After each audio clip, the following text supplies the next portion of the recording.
बिस्मिल्लाहिर्रहमानिर्रहीम। अस्सलाम वालेकुम व्यूअर्स, कैसे हैं आप लोग? खुदा आपको रखे खुश आबाद, हर बला से महफूज।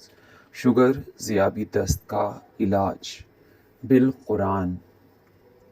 अगर कोई शख्स शुगर की बीमारी में मुब्तला है और इस बीमारी से वो चाहता है निजात, तो उसे चाहिए कि वो ये अमल करे।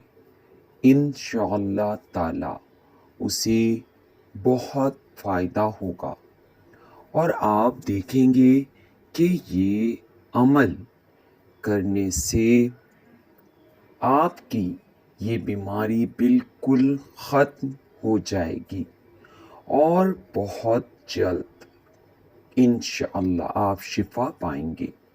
मगर इसके लिए करनी है नमाज की पाबंदी और रखना है तहारत का ख्याल पूरी तरह, और परहेज़ भी साथ करना है।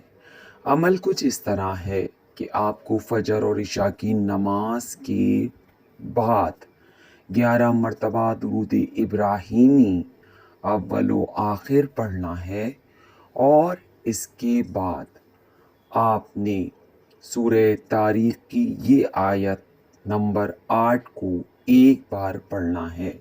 बिस्मिल्लाहिर्रहमानिर्रहीम, इन्नहु अला रज्ई लक़ादिरुन।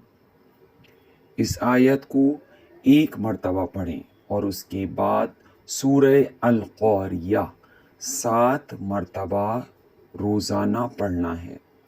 इंशाअल्लाह आपको इस बीमारी से बहुत जल्द निजात मिलेगी। मेरे चैनल को कीजिए सब्सक्राइब, लाइक, मेरी वीडियो